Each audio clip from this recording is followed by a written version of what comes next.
This is Story Recapped. Today, I'm going to explain a sci-fi, comedy, and romance film called The Map of Tiny Perfect Things. Spoilers ahead. Watch out and take care. Mark wakes up just as his mother leaves for work. During breakfast, he greets his dad and sister, Emma.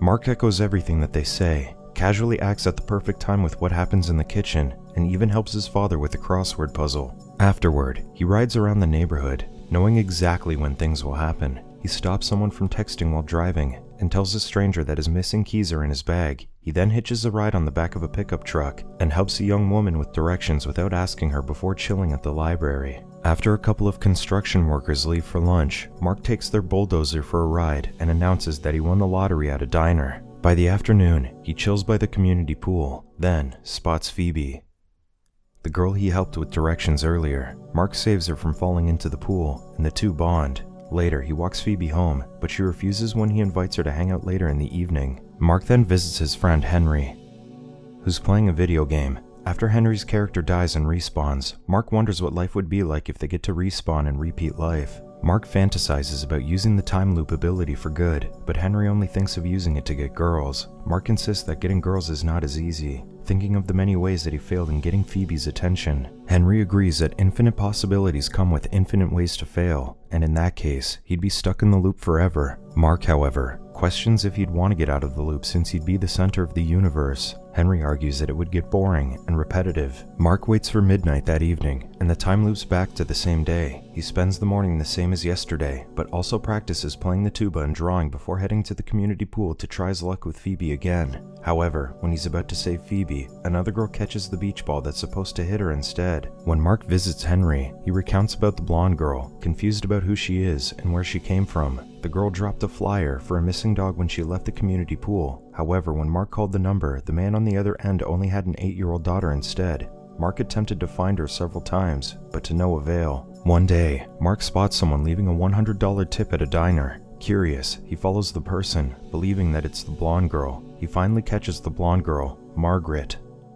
while she's leaving the diner and confirms that she's also stuck in the time loop. Mark is relieved to learn that someone else was also experiencing the time loop. He asks what she's been doing during the time loop, and she admits that she's been trying to teach herself how to drive. Mark claims that he's trying to save the world in any way, and Margaret advises that he shouldn't set his goals too high. Margaret tries to leave, but Mark gets her attention by showing her how a dog accidentally steals another man's phone. He shows her other humorous coincidences, which amuses her. However, Margaret's phone rings, and she announces that she has to leave. Mark asks for her number, saying that they should keep in touch, since they're the only ones aware of the anomaly. Over the next few loops, Mark finds more things to look forward to. He continuously changes his hairstyle and sends Margaret the pictures, but she doesn't respond. Finally, Mark asks her to meet up. The next day, Mark and Margaret swap stories about their personal life and experiences with the time loop. He asks what's the craziest thing that she's done during the time loops, and in response, Margaret shows him how she drives. During the drive, Margaret shares that she wants to be an aerospace engineer at NASA. Margaret then plays the CD in the car, then comments how awful her friend's taste in music is, revealing that she stole the car. Margaret then parks the car near the woods and takes Mark to the lake. There, they watch a bird swoop down and catch a fish. Margaret recounts that she saw it at first while looking for the missing dog, though she admits that it's pointless to search for the dog again. Her phone then rings, so Margaret takes Mark home.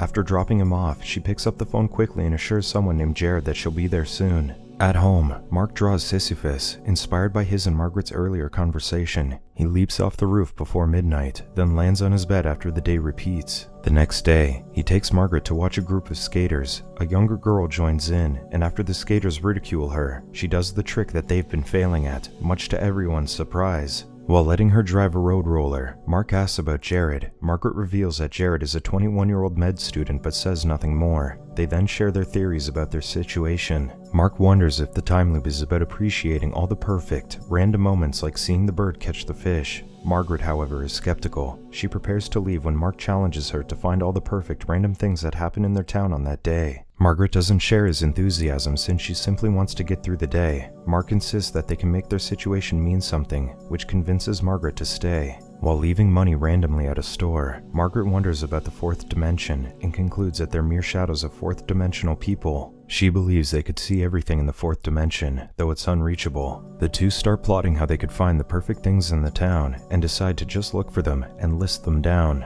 Over the next few loops, Mark and Margaret go around town and find small moments, such as traffic getting stopped by a turtle crossing the road, an elderly couple playing chess, and a pair of wings from a van positioning itself perfectly behind a man. Margaret also finds a 3-leaf clover and a construction worker playing the piano beautifully. One day, Margaret corners Mark into studying algebra, insisting that she can't hang out with someone who doesn't understand logarithmic functions. After studying, they watch a perfect cloud formation. Margaret ignores her ringing phone for a while and admits that she sometimes wishes the time loop never ends. Margaret then leaves, but Mark insists that she can skip meeting Jared for just one day. Margaret, however, doesn't listen and leaves. At home, Mark's dad joins him in the living room to talk about his future. Mark jokes that he wants to be a priest or join the Space Force. Mark shows his dad a dragon tattoo on his stomach just before time repeats. The next day, Mark searches for Jared on the internet. Later, he shares his feelings for Margaret with Henry, but adds that he's disappointed that she always leaves him after 6 p.m. Henry advises Mark to take her somewhere to convince her that they genuinely have a connection.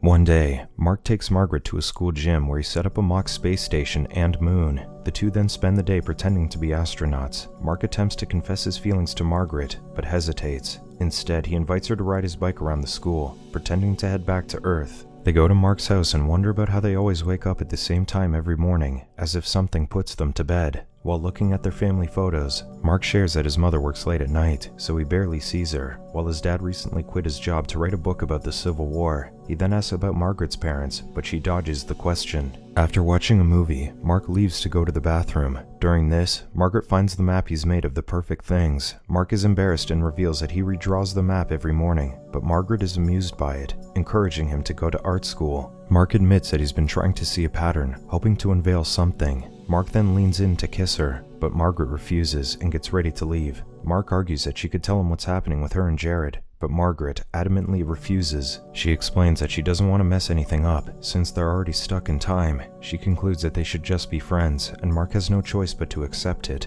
Heartbroken, Mark waits for midnight at the rooftop. He immediately wakes up the next day, and for the first time, he asks his dad about his mother. His dad simply answers that she's fine. Mark then opens up about Margaret to Henry, who's confused about his friend's situation. Frustrated, Mark rants how he hoped, after repeating every day, he'd finally get it right. The next day, Mark tries to avoid his dad at home, but fails. His father corners him about the future again, but Mark argues that he has no future, since he's stuck in time. He then shoots back at his father for denying his dreams about art school, while he was able to quit his job to write a book. After Mark begs her to stop playing the violin, Emma asks him about his talk with their father, and he admits that he yelled at him for quitting his job. However, Emma reveals that their father was fired because the company didn't need him anymore. Their father didn't want to admit it because he's ashamed, while their mother is angry about it but can't express herself since it wasn't his fault. Their father isn't against Mark going to art school, but they just can't afford it. Before leaving, Mark asks about the soccer game, and Emma shares that her team lost. Later, he approaches an algebra professor at school and asks what could cause the temporal anomaly. Mark lists down some theories and crosses out those the professor thinks aren't possible. In the end, the professor agrees that a singularity could theoretically cause the time to repeat. They can escape the loop if they escape the singularity. One day, Mark and Margaret are finally tired of searching for the perfect things in town. Mark is also tired of finding meaning to the time loop, but Margaret suggests that there are still crazier things that they can do. Mark yells for her to stop making light of things, and Margaret argues that he's just angry because she won't kiss him. To make him feel better, Margaret takes him to a show house. They spend the day thrashing the place to forget about their problems. Afterward, Margaret admits that she thought that the world was broken, even before the time loop. Mark then shares his theory that they can escape if they get far enough away from the town, but Margaret isn't in a hurry to leave. She compares escaping the time loop to growing old and regretting everything that they wish they could have done. Mark argues that what they have now isn't exactly living, and the other people are also stuck with them, never accomplishing anything. Feeling guilty, Margaret hesitantly agrees to his plan to leave. The next day, the two head to an airport and board a plane to Tokyo. Mark figures that since they're crossing the international date line, they'll finally reach tomorrow. He's hopeful that it'll be like saving the world if they succeed. He puts on an eye mask to relax, but when he removes it, Margaret has left the plane, and he's too late to chase after her. Mark spends time alone in the plane, drawing the small, perfect moments he and Margaret witnessed. Among his drawings is Margaret in a spacesuit. Finally, the plane reaches the international date line, and when it does, Mark wakes up in his bedroom again. He joins his family for breakfast, but is surprised that Emma didn't insult him like she always does. Mark then asks his dad about the book that he's writing, and his father enthusiastically talks about the Civil War. Later, Mark finally joins his dad as they watch Emma's soccer game. This time, Emma's team wins. Later, Mark casually slips the winning lottery ticket to a woman in the diner and uses the bulldozer to rescue a cat. He joins the elderly couple playing chess and applauds the construction worker for playing the piano. Mark also does well in school and practices music with Emma in the afternoon. Afterward, he joins the skaters but fails in his landing and breaks his wrist. At the hospital, he spots Margaret, so he follows her. Margaret enters a patient's room, and Mark discovers that her mother is terminally ill. Jared is a medical student looking after her mother. The next day, he hurries outside to catch his mother and hug her. Then, he plays the video game with Henry while confessing about the time loop, which Henry doesn't take seriously. He then talks about Margaret and how he feels like he found the fourth dimension when they met. Mark has felt like there's more to his life because of Margaret. However, he realizes that their story isn't a love story, and he isn't the hero. Their story is simply about Margaret. Meanwhile, Margaret struggles throughout the day, waking up alone in her house while thinking of her dying mother. Later, she tells her mother about how she messed up her relationship with Mark, but her mother encourages her that it's not too late for her. After visiting her mother, Margaret sits at the bench where the truck with the wings stops by. She then offers the seat to the man who always sits there. Suddenly, a dog catches her attention, and she recognizes it as the missing dog that she was looking for before meeting Mark. Margaret contemplates returning the dog to its owners, but instead visits Henry. While she helps him complete the video game, Margaret recounts meeting Mark during the temporal anomaly. She decided against returning the dog since it'll be missing again tomorrow. Margaret then shows Henry how she used a special weapon in the game, thus completing the stage. Margaret suddenly talks about how death, both in life and in a game, is terrible, but not facing losing someone would just end up in losing oneself. Henry then proceeds with the game and unlocks a map, giving Margaret an epiphany. She hurries out, leaving the dog to Henry. She then recreates the list of perfect things and drives around town, witnessing them all as they happen. However, Margaret feels like something is missing. She recreates the map and the moments into a three-dimensional model with strings, then sees its shadow create a four-dimensional cube on her wall with one part missing. Upon calculating the time and area, she deduces that something will happen at 7 p.m. at the community pool. The next day, Margaret visits her mother early in the morning. She cries, believing that if she finds the last perfect moment, the time loop will end and she will lose her mother. Her mother encourages her to embrace life as it is. They will always lose time, but they gain more to experience new moments. She insists that in the end, everything will be worth it. Near 7 p.m., Margaret finds Mark at the community pool. She joins him and explains that he was right all along. The perfect moment created a pattern, but there was a missing moment, and that's the key to ending the loop. Mark then admits that he saw her in the hospital and assures her that he won't take her away from her mother.